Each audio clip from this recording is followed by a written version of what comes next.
समुद्र की गहराइयों में जहां सूरज की रोशनी मुश्किल से पहुंच पाती थी, वहां एक अजीब सी हलचल थी। नीले पानी में रंग बिरंगी मछलियां तैर रही थीं, मूंगे की चट्टानों के बीच झींगे और केकड़े भाग दौड़ कर रहे थे। लेकिन इस सारी भीड़ भाड़ के बीच एक रहस्य छुपा था। एक विशाल मछली जिसका नाम था महाबली सुरसा। सुरसा साधारण मछली नहीं थी। उसका आकार इतना बड़ा था कि यदि वह सतह पर आती तो पूरी नाव को अपने मुंह में समा सकती थी। उसकी चमकती हुई आंखें दो लालटेन की तरह अंधेरे पानी में चमकती और उसकी पूंछ की लहर से पूरा समुद्र हिल उठता। मगर उसके बारे में सबसे हैरान करने वाली बात यह थी कि वह खाना पकाने में माहिर थी। सुरसा ने समुद्र की तलहटी में एक गुप्त गुफा बना रखी थी। वह गुफा इतनी विशाल थी कि उसमें 100 हाथी भी आराम से समा सकते थे। वहां उसने बड़े बड़े शंखों को बर्तन बना लिया था, समुद्री घास को चटाई की तरह बिछा रखा था और गर्म पानी के झरनों को चूल्हे की तरह इस्तेमाल करती थी। उसकी रसोई में जो व्यंजन बनते, उनकी खुशबू पानी की लहरों को चीरते हुए दूर दूर तक जाती।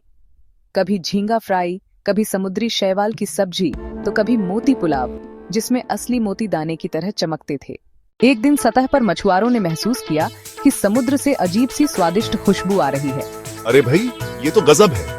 ऐसा लगता है मानो नीचे कोई बड़ा भोज चल रहा हो। सब हंस पड़े, लेकिन तभी किशोर नाम का एक जिज्ञासु लड़का बोला, मैं गोता लगाकर देखता हूँ, शायद कोई रहस्य है। किशोर गोताखोरी का शौकीन था। उसने अपने पिता से मिन्नत की और अंततः अकेले गहरे पानी में उतर गया। किशोर जैसे जैसे नीचे जाता गया, अंधेरा गहराता गया। अचानक उसे एक गुफा से रोशनी झिलमिलाती दिखाई दी। जब वह पास पहुंचा तो उसके होश उड़ गए। गुफा के भीतर एक विशाल मछली चम्मच समुद्री शंख से खिचड़ी हिला रही थी।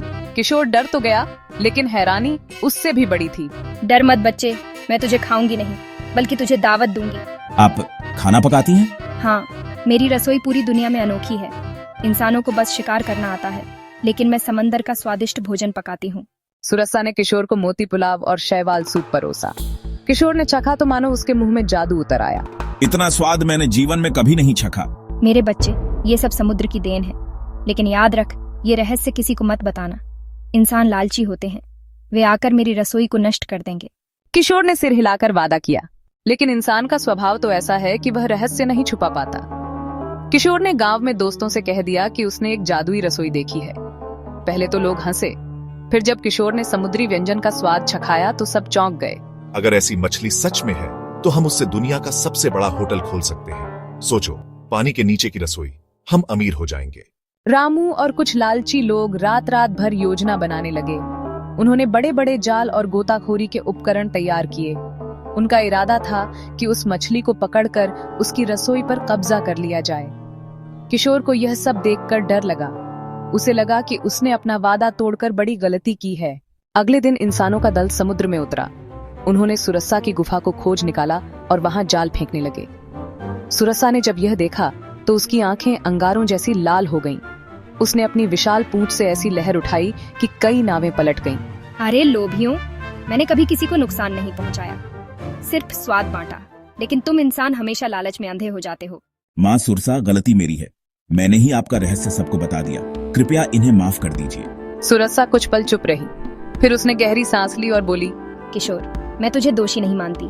तेरा मन साफ है, लेकिन इंसानों को सबक मिलना चाहिए। सुरसा ने समुद्र से एक बड़ा थाल निकाला। उसमें उसने अनंत भात बनाया, एक ऐसा चावल जो जितना खाओ उतना बढ़ता जाए।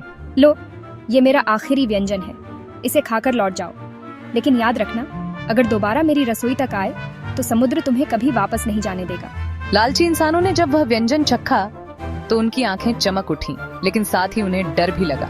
उन्होंने सोचा, ये मछली साधारण नहीं है, इसमें देवी की शक्ति है। सभी इंसान नावों में लौट गए। किशोर ने सुरसा से वादा किया कि अब वह कभी उसका रहस्य किसी को नहीं बताएगा। मेरे बच्चे, याद रखो, भोजन सिर्फ पेट भरने के लिए नहीं, बल्कि प्रेम और संतुलन का प्रतीक है। इंसान अगर संतुलन भूलेगा तो उसका विनाश तय है। उस दिन के बाद गांव वालों ने समुद्र से उतना ही लिया जितनी जरूरत थी। किशोर हर साल चुपके से सुरसा से मिलने जाता और उसका बना भोजन खाता, लेकिन उसने कभी किसी से कुछ नहीं कहा। और समुद्र की गहराइयों में वह गुप्त रसोई आज भी मौजूद है, जहां विशाल मछली सुरसा अपने शंखों वाले बर्तनों में मोती पुलाव और शैवाल सूप पकाती है।